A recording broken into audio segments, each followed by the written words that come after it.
West Ham 0, Crystal Palace 2. It's the Babbling review show with myself, Mike, and Sloth. Really poor game to watch. And again, just a really low quality game where there were chances few and far between, but Palace had the better of them. West Ham's mistakes once again costing us the game. And we're going to break down everything. And, you know, it's been a week of Graham Potter now. We've seen a few games under his reign. So we're going to be looking at some of the things we've seen, some of the things we like, dislike, and obviously the urgent need to bring in players in this January transfer window. So if you do enjoy, leave a like, subscribe to the channel. And yeah, before we get into it, lads, just a little look at the lineup going into the game. So went back to a back three with Cresswell coming in with Kilman and Mavropanos. Alvarez and Rodriguez stayed as the double pivot with Emerson and Wan-Bissaka as our wing backs. Souček and Paqueta as the two number 10s with Kudus as our striker. And yeah, we knew Palace were going to play a very similar formation and setup, but obviously with more suited personnel. I would say Eze in the left 10 versus Souček in the left 10. Slightly different approach from both managers. But what did you make of that lineup? And you know, I know resource is very limited at the moment, but do you feel like this was the most efficient way to line up to match Palace's formation and back three? No. And in the old adage, you don't change a winning team. I know we've had 3 games in a short time, but it just felt forced for no reason. We've got limited players. Yes, some haven't played, but I just didn't understand why he brought in, say, Cresswell and dropped Soler, who had a good game. Why not keep that momentum? Yes, you might need to make subs later in the game, but keep the momentum from the last game where you won and that team won. And just, we've seen far too many rotations of our squad this season. I just felt it was probably, despite the amount of games we played in such a short space of time, starting with the same 11 might have been a better idea. Sloth? Yeah, I think when you listen to both managers, they spoke about how it was affecting the players, you know, this 3 games in such a short space of time. And I'm not going to be too judgmental on that lineup. I think the changes were forced, if anything. You know, it is disappointing that we didn't, you know, we changed a winning team, but I think it's necessary. And look, I actually think Cresswell coming in, Cresswell didn't have a bad game, you know, and I would be one of the first people to call him out, but I think he looked pretty tidy. I think he actually did quite well against Mateta, but it was not the most exciting lineup. And, you know, I put out a tweet earlier in the week saying that this was a winnable game. And I just looked at that side and thought, you know, we're going to make it hard for ourselves. Yeah, no, I agree. And let's look at the stats from the game and what happened throughout. We're going to obviously break down stuff in a bit more detail, but we edged possession 54% to their 46. Our expected goals just 0.28 with 7 shots to their 1.32 with 12 shots. We failed to have a shot on target with 0 big chances as well. Palace had 7 shots on target with 2 big chances, missing one of those as well. We had more passes than them. They had a couple more corners, but you can see there the shot map, you know, 3 of our 7 shots came from outside the box. There wasn't really any intent behind what we did, whereas Palace generated just that marginal better quality chances to win the game eventually. And you can see here through the momentum in the game, it was pretty lackluster from both teams throughout. It was kind of both teams playing a similar system and cancelling each other out. And it was just going to be who makes that first mistake or who gets the first breakthrough that would probably go on and win the game. And obviously the second half went to pan out how it did. But in the first half, it really was just, you know, I didn't think we were playing awful. I don't think Palace were doing anything particularly better than us. I just think it was pretty dull. Like whenever Palace had the ball, I thought we kept our shape pretty well. I actually thought we were pressing in moments where it was on to do it. We just lacked quality. And just because of the setup that we had, you know, because we've got Alvarez and Guido in midfield, when we did have possession of the ball, we're missing that player to break through the lines. And we're going to get into a couple of examples in the second half and in the first half. But what did you make of the opening sort of half an hour? I know Palace had a couple of shots early on. We had a moment with Aaron Wan-Bissaka where his shot went pretty much out to the left-hand side. But other than that, it was just a game that really lacked quality for both sides. Yeah, I think we just are slowly edging away from this Lopetegui philosophy of possession for possession's sake and no real plan or idea when you're in possession. And I think that really set the tone for the game. The stadium felt so flat, and I think it was because there was no intensity to it. And that does kind of track back into what Potter was talking about with the amount of games we've played recently. But for me, that's not an excuse. It's a squad that, although injury hit, still has quality. And again, I just think this is a really, well, how many January windows have we had when we just completely fluff it up? And I think getting fresh legs into this squad is key. It would have made a big difference yesterday. I don't know how anyone could have watched that game and been like, oh no, there's no need for a striker here, or whatever people want to tell me when I talk about strikers. I think we just looked so inept. And when that opening half an hour, I think, has really summed up our attack over the past sort of 18 months, where Kudus may well be top of the charts for progressive carries and how many men he can beat, whatever, but it's completely ineffective. There was nothing in that, I did feel for Kudus a bit yesterday, because it was clear that there was a lack of quality or runners around him, and especially in the second half when he was on that right hand side, he was just being pinned like Mitchell. As soon as he got the ball, Mitchell was straight on him. Wan-Bissaka was the only real option around him. Then you look at the other options he's got. Danny Ings was there, Paqueta had come off at that point. Then you've got midfield, you've got Guido, you've got Alvarez, Souček. There's not players that are going to run off you or play with you. So there was almost an over dependence on Kudus yesterday. So I'm more in that I empathize with Kudus yesterday. I thought there were times where he was frustrating, but I thought the majority of the game, he was being the one that was being asked to create something or do something. And Palace just clocked onto that very early and forced us out wide so many times. We didn't have that midfield presence.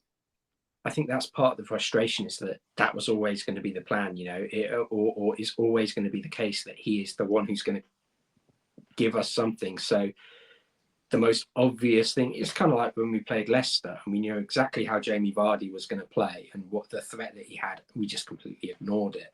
And they've addressed our biggest threat, and we've gone, that's bad. Maybe it'll come good. What can we do? You don't. If you've got a threat like that, you then have to enable that threat to be a threat by, I don't know, making runs, creating space, allowing them the opportunity to get 1v1. Mitchell, as we said, we called it out in our preview, exceptional good defender, exceptionally good in 1v1s. And Kudus couldn't really get many 1v1s either. Or when he was getting the ball, it was a slow ball into him. And by the time he gets the ball, Mitchell was there. Yeah, agreed. And I think the biggest difference for me in the game was a striker. I think Mateta was the difference between the two sides. Like, we just didn't have that striker, because in the first half, obviously Kudus was playing as that focal point, didn't really work. There were a couple of occasions where we did break out, again, through Kudus's kind of individual play. But the difference between having someone like Mateta in that system, and where he has Eze and Sarr bouncing off him, versus what we had, especially in the second half, where Danny Ings came into the fray, Kudus was forced wide, and then you're looking at, again, the options that are around him. There's a difference in quality. And I just want to point out, there was a penalty claim in the first half, which I wanted to go through as well for West Ham. I know we probably will rib Danny Ings for being a bad striker, but one thing I will say for him yesterday is he came on from a defensive point of view, ran his nuts off. He chased everything down, called players up to chase and everything, but players just weren't doing it. I think again, tiredness, but he doesn't have the all-round striker ability we need, and I don't think he is the striker for us, short to medium, even long term. He never has. But I will credit him for his hard work yesterday. He put in the effort when we was out of possession. The problem is the game was gone, in my opinion, really. And the players just didn't really seem to have much of a clue how to break a team down that's very well drilled and very well set in that formation. Yeah, he did work hard, and we said it against Villa in the cup game. He came on and didn't do that. He wasn't working hard. He wasn't doing those fundamentals. But yeah, you can work hard as much as you want. At the end of the day, we're playing in that system. It just doesn't work. We've said it before. Danny Ings just doesn't work in the system. He shouldn't be relied upon. But yeah, in the first half, again, as we mentioned, a lack of quality, a lack of chances, and the penalty claim that we did have actually comes about. And I just wanted to highlight the difference between the two sides. I mentioned the striker point being the biggest difference, but also who was playing 10 or in those kind of inverted forward positions, especially Eze yesterday, who I thought had a very good game as well and was really clever at finding those pockets of space. And this is what happens because we've seen it under Potter now. If we're playing in a back three, it was like a lot of the first half. When we did have the ball, it was like this. And when you play like this and you've got Guido and Alvarez, who are mainly ball to feet players, keeping it neat and tidy. I actually thought Guido played quite well in the first half. But then you need those, if you're going to play those two number 10s either side of a striker, that's where that space is going to open up, especially against the Crystal Palace team who are playing the same system as you. So as the ball comes over, it goes out to Cresswell. And this is a situation where you can see Souček, he's playing as that kind of number 10 behind the striker on the left-hand side. Paqueta was playing on the right with Kuda's striker. This is those situations where you can find space and you can beat that press, or you can find those pockets between the midfield and defense and cause those problems and have someone turning in that half space, like someone like Eze would, like someone like Kudus would if he was playing there for West Ham. So I just think yesterday we didn't have the personnel to play this system. And it goes back to your point, Mike, of dropping Soler and bringing in Cresswell. I don't think Cresswell had a particularly bad game. I just don't think the personnel was there to set up like this. Especially no, I agree. Cresswell didn't have a bad game at all. No, he didn't. That's one thing he didn't have. It's just, like you say, the deployment of the personnel that we have was maybe not utilised in the best way. And I felt Emerson as our left wing back didn't offer nearly enough at all. And that's part of the problem. If you're going to play in that formation, this is why I've said for a long time I don't like it. We don't have the balance for it. The last player we had who actually operated effectively in that left wing back position and he couldn't defend for the life of him was Arthur Masuaku. Yeah, agreed. And yeah, as we say, like this kind of screenshot illustrated the frustrations. And for me, it's why we kept going backwards and sideways and just going ball to feet with Guido and Alvarez. And Palace were happy to just sit in and trigger the press when they needed to, but we weren't really causing any damage. But in this instance, Cresswell goes long. Kudus battles with Lacroix, the centre back, and then it drops down to here. And we've said about Paqueta and how frustrating he can be. But we've also said so many times, like there is no other player in the squad that's going to try passes like this over the top or, find these areas of space. So I think the more we're seeing Paqueta under Graham Potter, I actually think the more he's going to get better. And I think we've seen that in the first few games for Paqueta. And he plays a really nice pass. Was this a penalty for you? I was kind of stood right behind it. I haven't seen like full concrete replays, only the live action. To me, there was a push in the back, but I don't know if it was enough for a penalty. But I'm intrigued to get your guys' thoughts on this on Souček here. So where I sit right by the side of it. So when you watch it in real time, you see Souček go up. What you then see is your hands in the back, and then you see full extension into the back. So the point is, you could argue, he's enough contact. The point of the matter is, he doesn't play the ball; he plays the man. Right? Yeah. That's a foul. If it's outside the box, he likely gives it as a foul. The fact is, his hands are in the back. Full extension, that's going to remove any kind of balance that Souček has. They may argue, well, Souček probably wasn't going to get to the ball. However, defender doesn't know that, right? No, and the defender's not play. He's not challenging for the ball. There's no way you can say if his hands are on his back and then they get full extension, how is he challenging for the ball? He's not jumping with Souček. He's not moving with Souček. Yes, it would have been probably harsh and a weak penalty. However, how you can determine that a player is making zero attempt to play the ball and doing everything to play the man is not a foul, weak as it is, it's a turning point in the game, right? We get that we might have played a bit better. We might have had something to hold on to. We at least would have had a goal to hold on to. And that's the frustrating part is it's an if moment. At the time where we won't look like a penalty, because as I say, we could see directly the arms were complete in extension and in Souček's back. I understand there are factors, which is why they wouldn't have given it. but also it's also that point of probably should have even at least looked at it, because of the point of, as I say, hands were directly in his back, full extension, doesn't play the ball, plays the man. Maybe it's something you just go, just have a second look and see what you think. If the ref has a second look and goes, actually, no, fine. But I think that's the point. When you see something like that, your expectations, if it doesn't get given, VAR goes, look, I think you should just maybe have another look at it. I'm not saying it's a penalty. I'm not saying that you made the wrong decision. I just want you to have a second view to see whether you think that actually, based on what you saw, and when you see the replay of it, there's enough in there maybe to call that back as an infringement.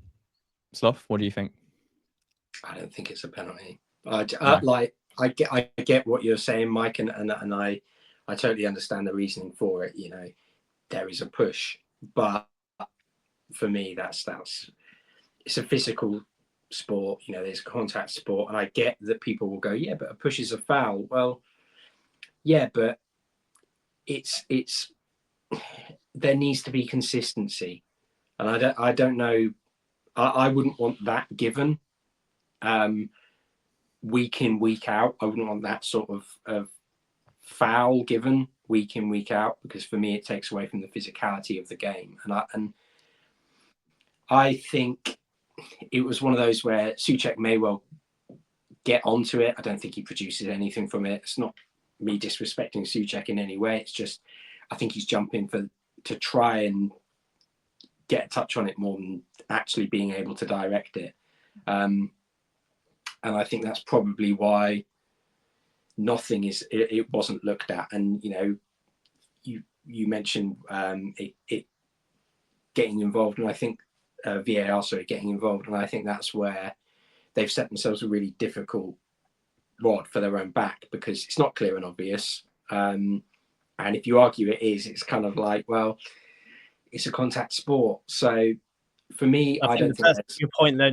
So obviously, all the things that they have got involved with, and then when you look at like the Somerville one, which should have been a penalty against Liverpool, for example, when he was clearly had his arm grabbed and pulled back. You mean Chelsea? Sorry, Chelsea. Yes, sorry, Chelsea, not Liverpool.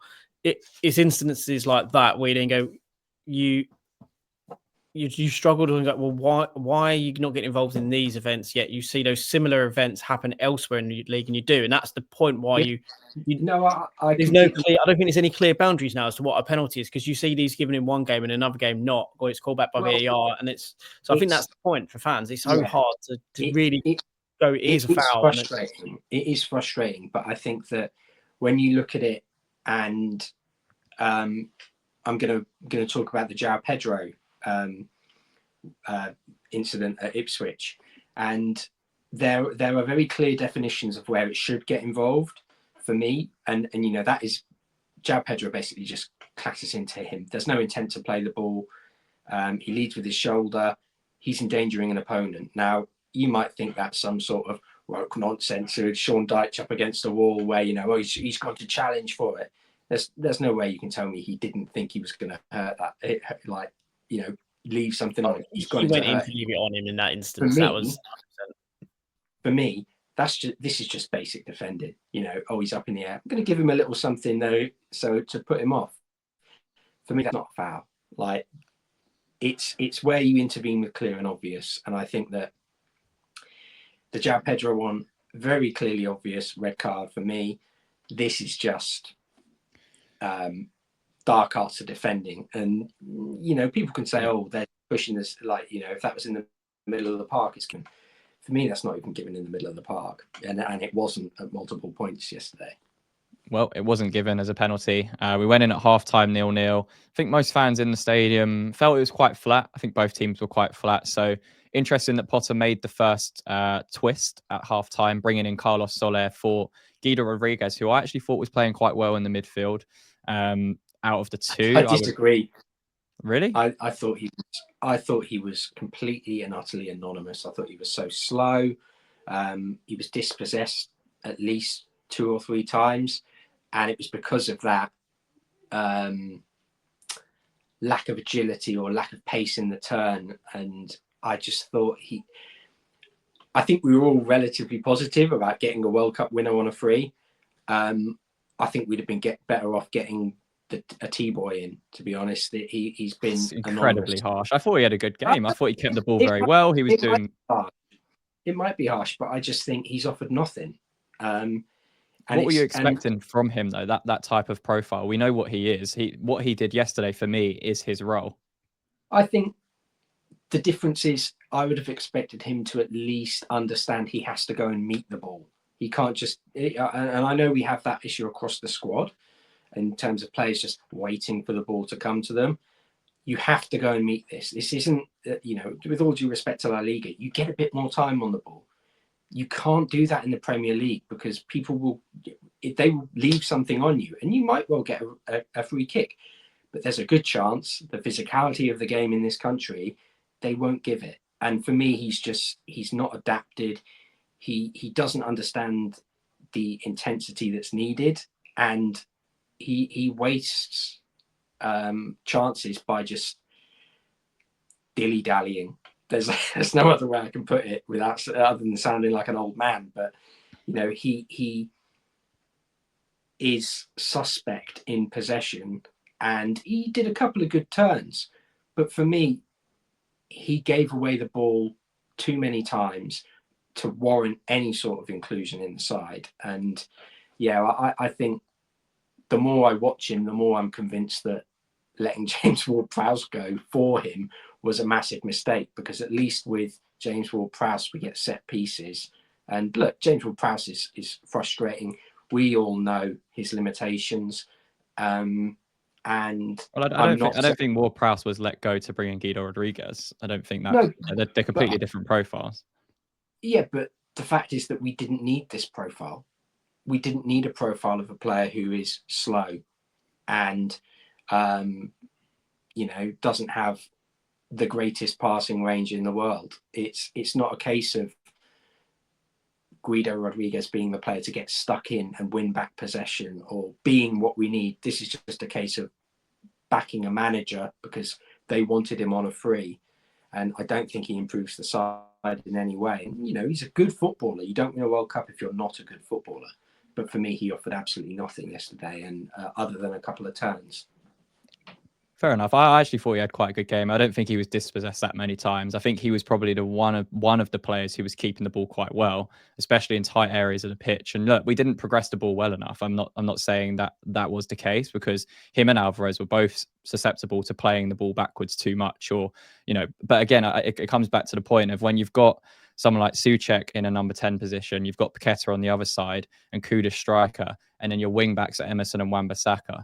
There's such a lack of quality there, or such a lack of attacking intent there, that it makes it really difficult for any player playing in there. And look, I'd be the first to say if Guido had a crap game, because he's had a couple of those this season, and he's not fast, and he's not someone that's going to go win the ball back every time like a Declan Rice would.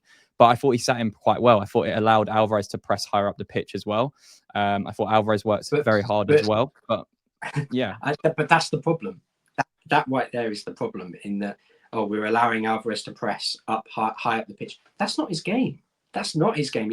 What we should be doing is having a midfielder in Guido Rodriguez's role and having Alvarez sit back so he can cover the error-prone Mavropanos and not allow this sort of dog chasing cars mentality that centre back seems to have. And I think that's one of the key issues in this midfield. And if we don't address it by going out and getting someone like Bazunzi, that is just going to keep happening. There were too many. You said he didn't lose possession that often, and it's not a case of doing it regularly. It's a case of, for me, there are sides that will hurt you. If we play Nottingham Forest again at the Olympic Stadium, we play like that, they're going to nip in and they're going to hurt you with the pace they have. We're very lucky that Forest yesterday. Forest. Just talking about bloody Calvert-Lewin, and confusing all the players in the world, as I've done by mentioning Calvert-Lewin. But it's a case of sides with pace will hurt us when we have someone like Guido Rodriguez who isn't quite reading the game, the pace of the game, and the players around him. And Eze yesterday, I think, did really well in picking up on that reading Well, I past. think that's the wider point, isn't it? Like, it comes back to, it's not just a Guido Rodriguez problem; it's a squad problem. Not only do we have a lot of injuries right now, but there's a severe lack of pace in the squad, and we've said it so many times in midfield. We're lacking that engine, and the goal that Palace score early on in the first half, it comes from us being brave, and it's something we praised and rewarded Graham Potter and West Ham for doing against Fulham, because effectively we got 2 goals from being brave and pressing high up the pitch. But we just didn't do it structured enough. And we saw what we saw throughout Lopetegui's reign, where there's quite a big disconnect between the back line that we have and the midfield or forward line pressing. That's what happens here. So again, we've taken Guido Rodriguez off. Carlos Soler's come on to play on the left 10, or left-hand side of Kudus.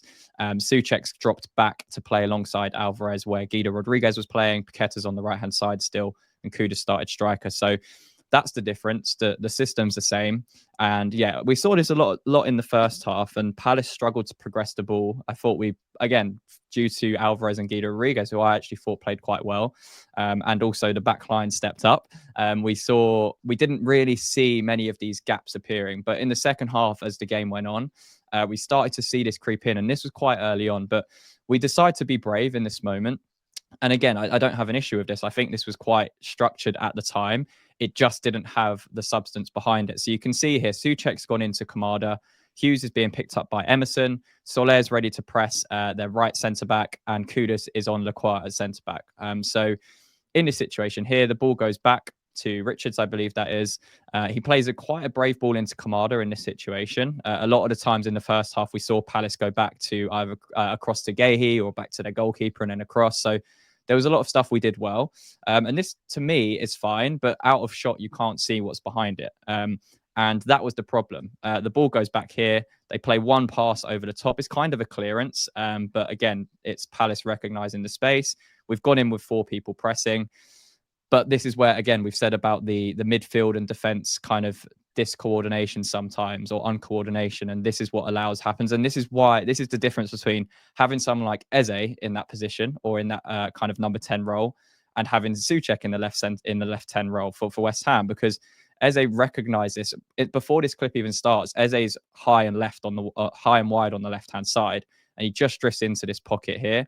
And as you say, Alvarez goes in to meet Sarr. So we're trying to go, again, man-for-man press, but that then leaves the space for Eze because Souček's gone too high. So again, there's a disconnect there. And then you find this situation where the defence and the midfield is so far apart. And we said it so many times under Lopetegui that this happened too often. And, for this to happen 2 minutes into the second half is really poor from West Ham. And as you mentioned, Mavropanos coming storming out and then being caught in 2 minds whether to go with Eze or drop back in. I do feel a little bit for Mavropanos in this situation because there's no one there. There's no one in that midfield. And, if he doesn't at least go towards Eze here, Eze's just going to keep running with the ball. But again, it probably would have been sensible to back off here anyway, and try and get numbers back. We don't do that. Mavropanos leaves the space, and then Kilman comes across to Mateta, who's left in a 1v1. And yeah, Kilman, we'll touch on it, got quite a bit of stick online for allowing Mateta to do what he did in this situation. And yeah, as you can see here, as Mateta's about to shoot, the distance between the 2 players is still quite high. You could argue that Kilman should be tighter here, and he shouldn't be allowed to get this shot off. But he does take the shot quite early, Mateta. That is one thing I would say in Kilman's defense. But yeah, it's a good finish. Again, one that could have potentially been saved, but wasn't. But yeah, it ends up in a Palace goal. So that all comes from West Ham trying to be brave. And again, it's something we encouraged and praised Graham Potter and West Ham for in the game against Fulham. And it's something we got 2 goals from. But still, there's work to do here. And I think, the shift in moving Soler forwards, and, Souček going quite high up in that press and leaving Alvarez in that space vacated. That's why I said Guido coming off for me. Again, if you want to go a bit more brave, and because we were so defensive in the first half, we didn't have any attacking options. So I understand the substitution from Potter. And to be honest, I probably would have encouraged him to make it anyway. But it just left us exposed because, again, as you say, Alvarez goes running in, leaves the space behind. Our defense is too far back. And then someone like Eze picks up the space. So who's to blame for you in that goal? Is it just kind of a sequence of everything and still work to do, or just poor defending from us? I think it's really poor from us on so many levels. I think Alvarez, I don't know why he would be more, but there were so many moments today where he was like the one pressing their defence. And you're the central defensive mid. If anything, you should be covering the back four. So I don't know if he's being asked to do that because he's got a bit more mobility than someone like, say, Souček, but I don't see why that then means that Souček goes forward as well. But yeah, I think there is a big issue in midfield there. For me, Kilman, it's a difficult one because he can make a challenge, and that could well mean that he's Mateta just thinks it in the other direction and he's taken out by another player chasing him back, or he's got a clearer effort on goal. I do think that Fabianski should be saving that. I think the picture there doesn't quite show it, but his positioning is awful. He's kind of coming out as the shots hit, and it's almost like he's expecting Mateta to come through and he's going to meet him. It's almost like he's not expecting Kilman or Kilman to be beaten. So I just don't think he expected the shot to be taken so early. For me, though, if you're a goalkeeper, you know how a striker can score. Striker can score from there. It's not like he's 40 yards away from the goal.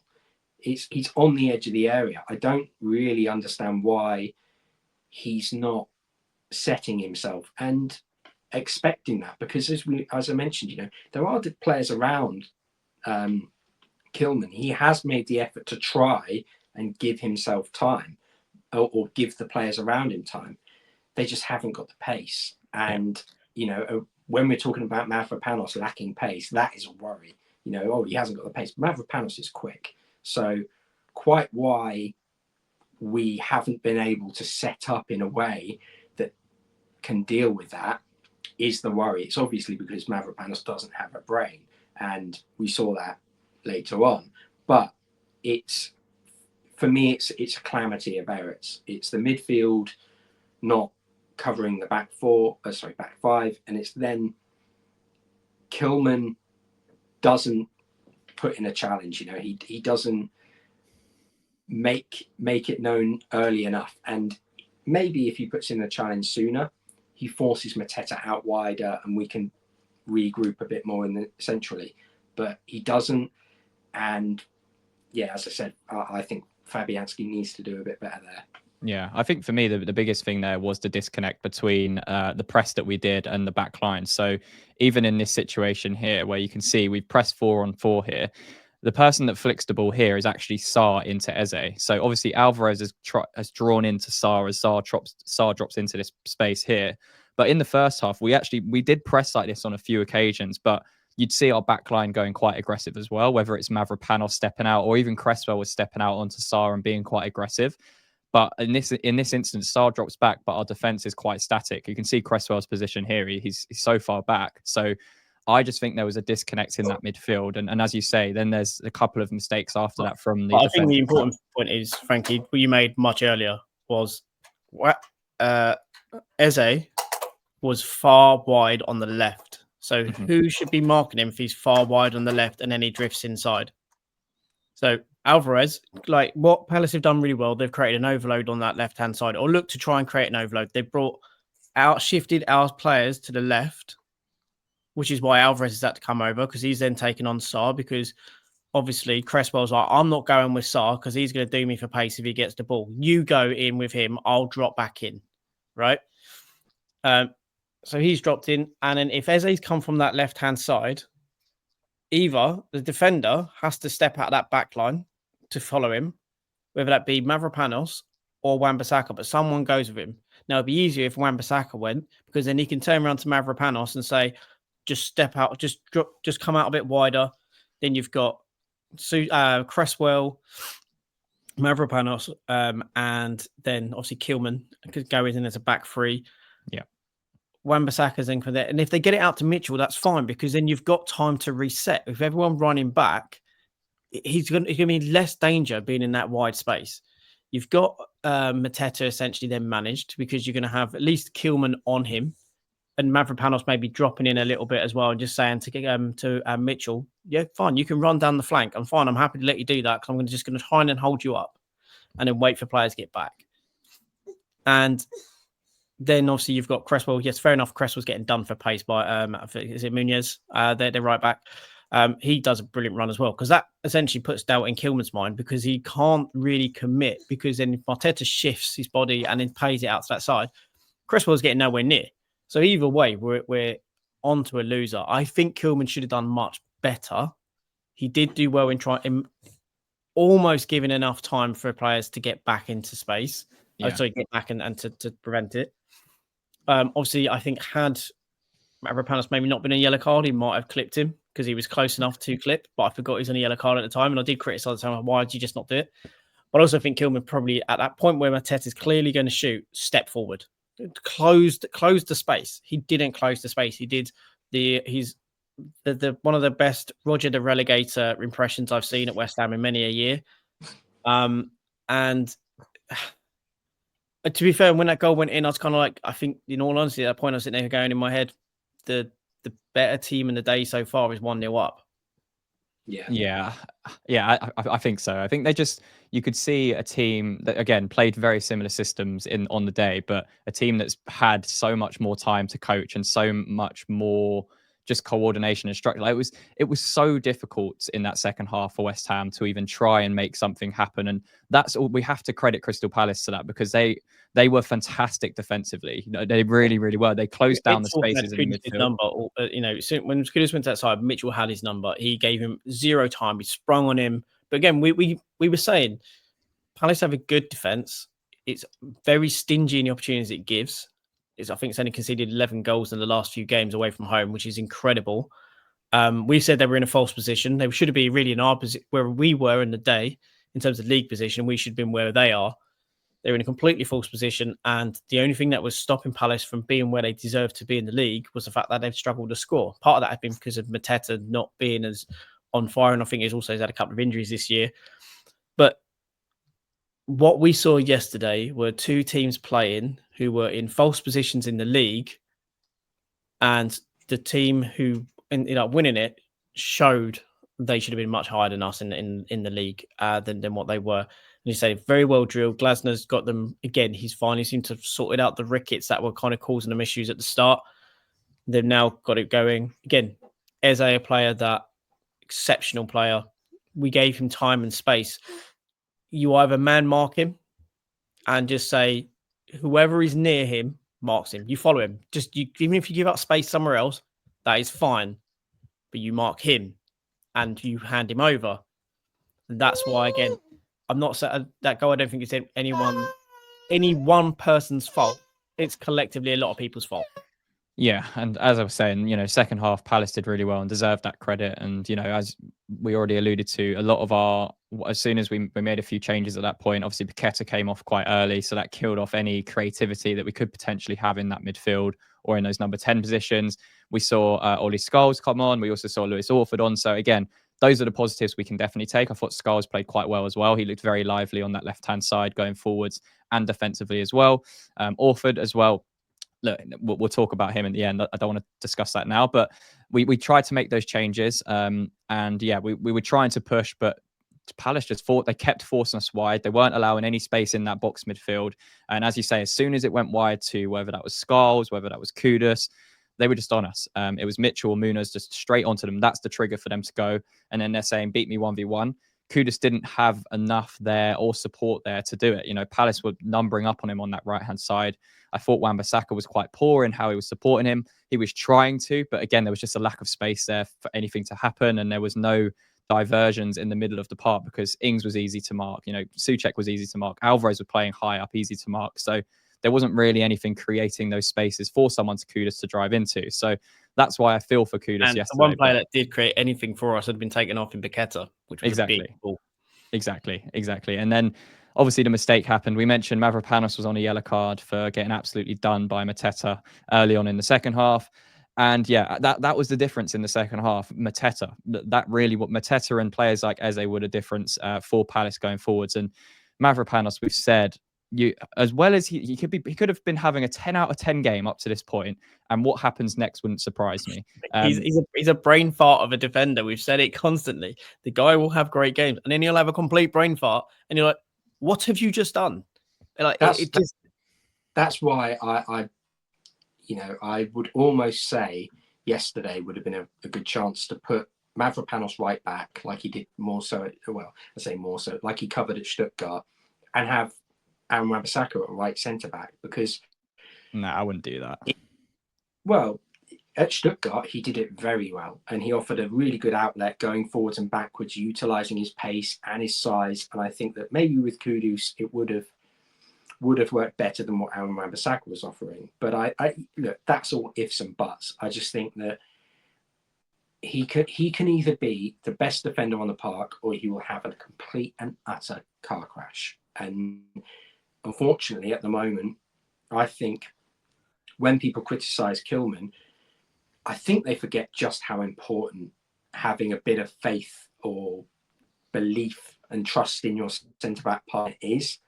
And I don't think anyone on the planet playing football would have trust in Mavropanos' decision-making. Look, Mateta played well yesterday. It was a difficult striker to manage, both for Kilman and Mavropanos. But obviously, Mateta was naturally drifting onto Mavropanos, especially in the second half, because he knew he could win that battle. And it comes from a throw, and they just play it long, high up into Mateta. And then the first thing is like, okay, 1v1 battle with Mavropanos and Mateta.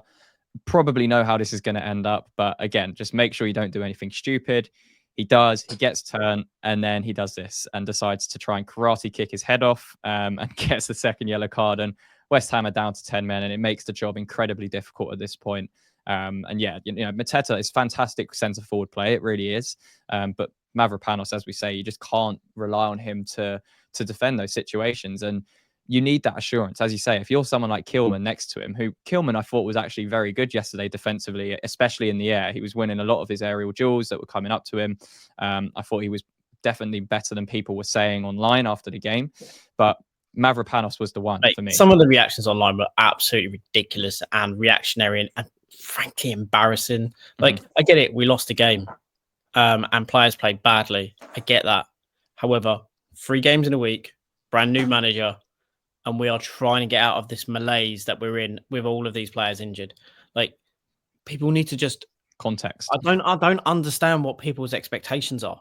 Like, to lose it as much as I saw. That's why I stayed off social media last night. I was just like, it's not worth it. Yeah. But like, yeah, we were bad, but the reactions were so over the top. And just seemed to get rid of any and all context. That team was clearly tired. And I'm not making excuses. I'm just kind of adding some context. It was clearly tired. You could see it in them. Mentally, they were knackered. And Mavropanos completely brain farted, completely stupid moment. He knew he was done, tried to panicked and tried to retrieve it, rather than just keeping a calm head and just going, fine, he's gone now. I just need to get myself back into a position to help my defense. And he didn't. I think a big part for the reaction last night, particularly online, was it felt like players were not trying. And look, I don't think there was a lack of trying from the players. I don't think there was a lack of trying.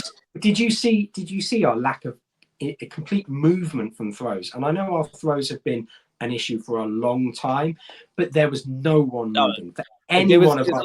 There was no one moving for any. There was no one moving for any of our throw-ins whatsoever, and it was absolutely embarrassing. Like I think that when you're looking at a performance, the reason that people were so frustrated was the lack of work ethic. There was no. I disagree. There was no. Well, okay, you. I'm not saying that there was a lack of trying, but what I think there was a lot of yesterday was a lot of hiding on the pitch. I think there's a lack of quality. I think there's a lack of quality. Yeah, to a point. What I'm saying is right. The players hid from passes. They didn't essentially throw-ins didn't move. They had an incredibly high line, and players didn't run in behind. One of the only times we ran in behind was Souček for the header. Like, Palace had an exceptionally high line, and yet not one point did Kudus or other players go, or even Potter turn around and go, lads, look how high they're playing. Run in behind. We're going to mix it up for a bit. We're going to play a little bit long and hit it over the back and stretch them. Yeah. Didn't that's do one that. of the key things, because I think after 60 minutes, Kudus' head dropped. And that's frustrating. That's frustrating for the fans. They can tell. Like his head how, went. though? Like he was still the only one getting the ball and actively trying to make something happen. That's just frustration with what he's playing with. No. But it was lack of effort as well. His head clearly went. Like we can say, he was still trying. Whoa. Like, yeah. Where did his head go yesterday? That's not true. I think his head dropped. I think at multiple points he was just like, frustrated with what's happening, but he wasn't a lack of effort.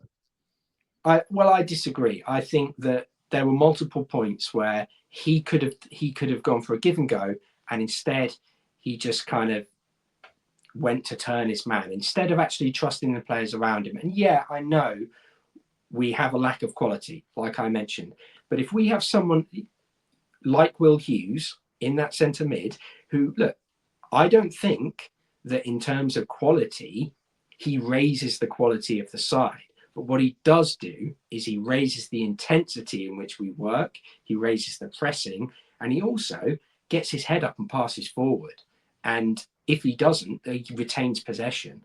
That was the difference for me. They had players who were closing down from throw-ins. They had lots of movement. They had lots of options. We had one at most from a throw-in. We had one at most. They also have pace. We don't have pace. Like you can lay it on to a player who has that turn of pace that can beat a player. Kamada can sit deep, but he can get the ball and he can drop a shoulder, and then he has that burst of pace to accelerate. Don't have that. And I'm not saying that's an excuse, but it's a very clear distinction between us and Palace, as well as them being very well drilled in that formation. They have players who can drop and have a slight burst of pace that allows them to get away from a player, create separation, and then make that pass. We don't. Well, Kudus was stopped every single time he got it. But also Kudus wasn't offering the outlet. From a throw-in, he could have easily tried to create space. You look at the long throw that Soufal played when was it Newcastle, when he has an outlet from a throw. Not once did anyone even try and step behind the defender or their marker so that they could get into some space from a throw-in. It was. The other question is that because that's what we've been trained, what they've been told to do is to hold these positions, to do these things. Is it the players, or is it the fact that certain players don't have faith in their teammates in which to be able to find them, and so they're like, I can move here, but you're not going to give it to me. There's not enough trust in the system and each other in which to put each other into compromising situations, such as having to take the ball into tight areas and then to lay it off. Because we saw a couple of times where we tried to take it into a tight area, tried to lay it off, and the anticipation from everyone isn't there. So I can understand why certain players were hiding. I understand criticisms, but I also think that it's easy to go, he didn't do well, he didn't do this. But also the way that we kept trying to circulate the ball and way we kept trying to play, anyone who watched the Kieran Maguire one would have heard this. And if you've not acknowledged it, you didn't listen. He said outright, under Potter, you will play a way that will frustrate. You will knock it about. And even if you're 1-0 down, 70th minute, you will be playing the ball back to your defence, playing it along that back line. You won't be looking to kind of get it forward quickly. You'll be pensive, or arguably what we would say is pensive, because we're West Ham fans and at times we are impatient, rightly and wrongly. We're impatient, as all fans are, but we're not used to seeing a team play where it can be a war of attrition in some ways. I think players were hiding yesterday. I will say that, but I also think tiredness had an element within there. Who was hiding yesterday for you guys? Who was hiding?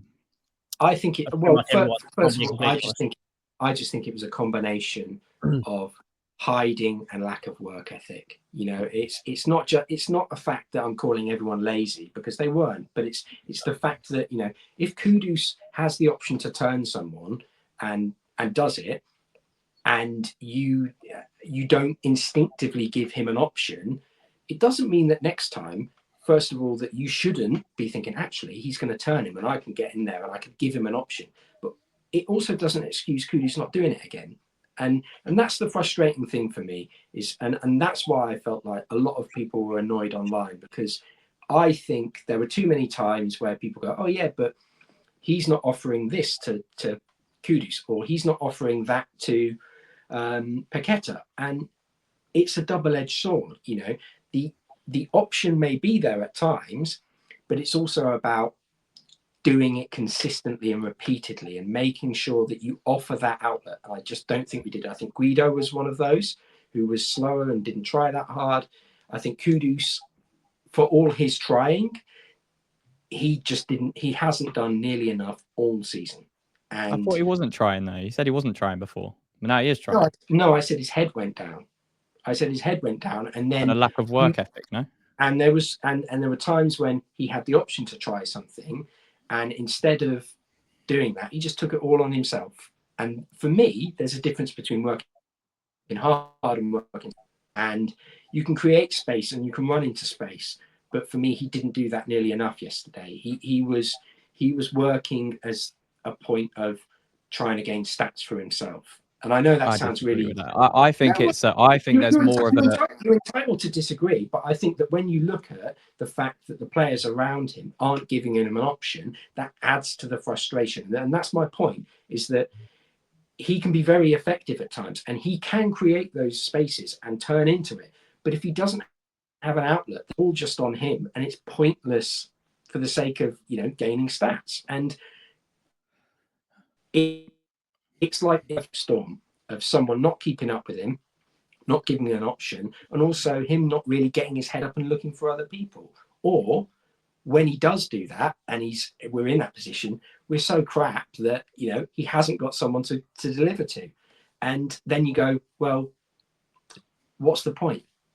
I think for me, it's more that the players yesterday he was playing with were there was not, like, especially in the first half when he was playing striker, one of the best moments we had in the first half was Kudus getting the ball on the halfway line, taking it down, beating 2 or 3 players, playing 1-2 with Paqueta, playing it out to the left-hand side to Emerson, I think it was. Emerson crossed it into Wan-Bissaka, and Wan-Bissaka was at the back post and his shot went wide. That all comes from Kudus. That's not him doing it for the stats. That's him trying to make something happen because, who's he got around him? He's got Paqueta, who he knows he'll link with. He's got Souček, who is not that type of player. He's got Emerson, who I thought was quite poor. And he's got Wan-Bissaka, who wasn't given an option. And then you've got your midfield 2 of Alvarez and Guido, who aren't that profile. So for me, yesterday, there shouldn't be any blame on Kudus or anything pointed to him because everything West Ham did... No, hold on, let me finish, because everything West Ham did yesterday was through Kudus. Like, look in the second half. Every time we got the ball, it was to Wan-Bissaka, out to Kudus wide, and Mitchell was just closing him down. And there was nothing around him. There was absolutely nothing around him. And then there's like, frustration. What's Kudus doing? But what is he supposed to do in that situation? No, but you're negating the fact that what I'm saying is he should have that option.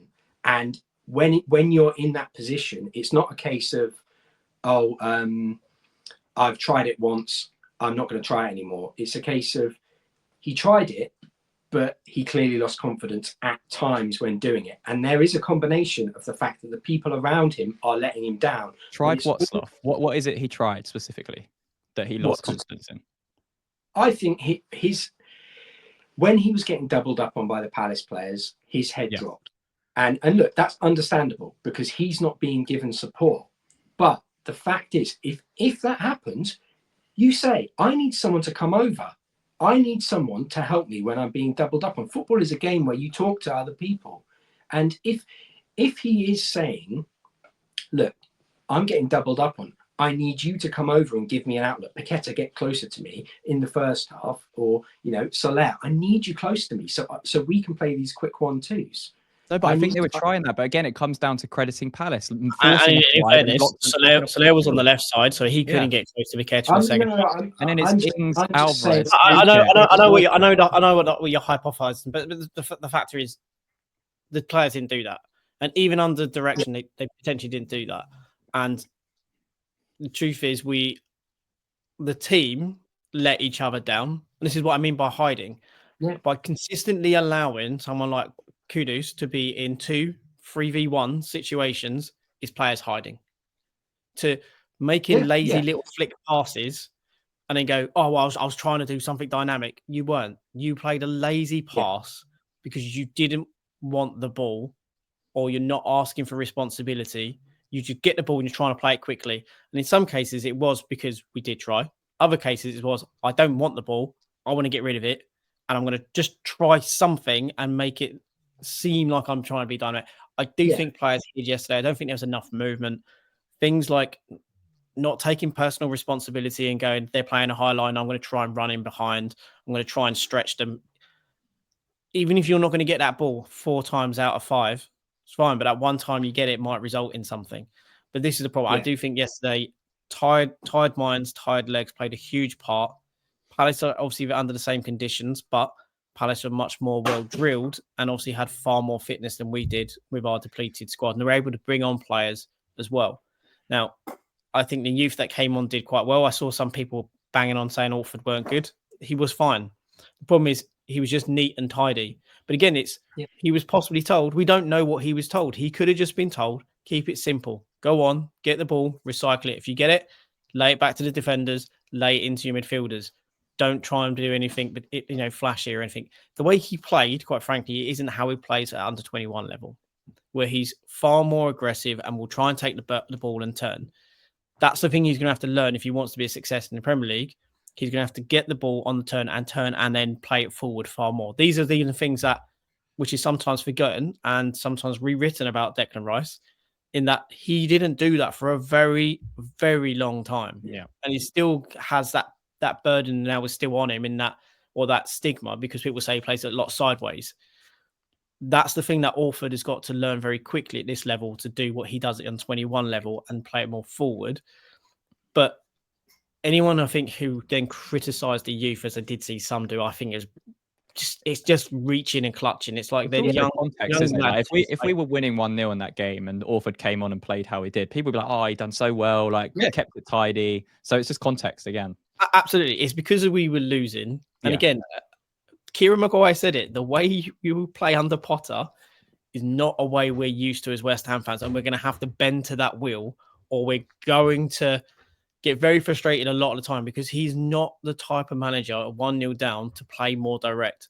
Yeah. Even, Moyes tried it sometimes, didn't always. And that would, again, annoy us, because he didn't come out of our style at times when we were losing. But for all those negative points that were made, the one thing that seemed to be very rarely commented on or even praised was the simple fact that we lost a man and he made a positive attack in substitution. Yeah. Like, for all of the faults that there were in that game, and there were a lot, the fact that Orford and Skulls come on and performed well is a positive for me. Yeah. I know Skulls didn't set the world alight, but he did pretty well for his first game, in a game where we're 1-0 down. Again, that shows a lot of trust to bring on a player when you're 1-0 down, to bring him on into a key position and say, I'm going to trust you to go out there and keep the ball for me and keep things ticking over. Skulls, again, at left back, did really well. But then to make that sub when you're 1-0 down is also a positive. And I've said from the start, to me now, these are pre-seasons. This is pre-season now, between now and the end of the season. I'm not that concerned in many ways about results, because I think the squad and the situation we're in is such a point where he needs this 6 months to iron out who he can trust, who he can't, and to get the foundation in and with that core team, and then start moving players on. So I'm frustrated and annoyed that we lost. However, my expectations, I think, now are completely different to a lot of fans, which is why we lost that game, and I'm frustrated about losing it. But I'm not critiquing too hard on certain things, because I'm not, in my mind, we're 3 games into a new manager who's trying to do something completely different, yet slightly the same. It's Lopetegui, and very alien to what David Moyes did. So this is we're gonna have ups and downs, peaks and troughs between now and the end of the season. And what was very clear, and why I'm probably not annoyed, because this is more important to me than what happened on the pitch today, the other day, was our need to bring in players is so massive, and it was so highly shown in that game, And if we don't do it, it's a failure from the board, and it's an embarrassment if they do not bring in players. We need in at least 3. Yeah. One Let's centre back, one centre midfielder, and for me it needs to be a box to box. None of this deep lying rubbish. No. If you want a deep lying player, get rid of Guido, bring in Potts to replace him. You've got your sub deep lying player. Soler can play there as well as deep lying if needs be. You need a dynamic ball carrier midfielder who has a bit of pace about them so they can create separation in midfield, change it up so we're not constantly just passing it around the middle and not penetrating, and get a sodding striker who can finish. Yeah, let's finish up this review quickly. We haven't gone through the second goal yet. So again, like this is where I say I feel like we did try until the end. And like this is at 10 men. Kilman makes a mistake here, but again, it's him trying to make something happen. He actually takes these 2 players on at first and then slips over. And then, Palace break. Kilman tries to get back. Mateta, again, the difference, drives forward. I think Kilman had a chance to take Mateta down here and just take the yellow card in this situation and just stop this counter-attack, but he allows him to keep going. Mateta does well, plays a nice pass through to Nketiah, who's obviously just come on and fresh legs. Fabianski makes a mistake. We don't need to go through this. He just takes him out. It's a penalty. As you can see, completely misses the ball. Nketiah gets there first. And again, you could argue that he probably should have saved this penalty as well. It was a really poor penalty from Mateta, and it just trickled under Fabianski. But again, there's no point going into it in too much detail. And that was it. It was 2-0. Frustrating game. As you say, I think there were a few contributions to what happened there. Injuries, obviously, the massive need to invest in this market and sign at least 2 or 3 players, as we mentioned. Mavropanos, again, showing us why he shouldn't be playing in the Premier League for West Ham on a consistent basis. But again, alludes to the fact that there isn't really any other options for West Ham at the moment, which is why he is being picked. But again, like the overreaction for Lewis Orford, who is his first Premier League game, making his debut. I think he misplaced one pass where he tried to play across field, and fans are starting to get annoyed and frustrated. It's ridiculous. I thought Scholes played fantastic as well on the left-hand side. He really offered us a bit more dynamism that Emerson didn't on the left-hand side. And Kudus was rubbish and wasn't working. It was a frustrating game. Let's write it off. We've got another game against Aston Villa away next week. I'm hoping, and I'm sure we're all in the same camp, that we'll see at least 1 or 2 players come in the door before that game. Especially now Mavropanos is out. We've got 1 centre back. Who are we going to sign? That remains a mystery. There's still a lot of work to do. But if you enjoyed the breakdown, make sure to leave a like, subscribe to the channel, and comment down below your thoughts on the game. What area of the market you want us to get into first, and who you want to see us sign in the next week or so before that Aston Villa game next weekend, and hopefully recruit some players for Graham Potter to use. And as Mike said, treat this as a pre-season. As long as we don't go down, it's shaping up the summer transfer window and what we can do going into the next campaign. So if you enjoyed, leave a like, subscribe, and lads, until the next one. Come on, you guys.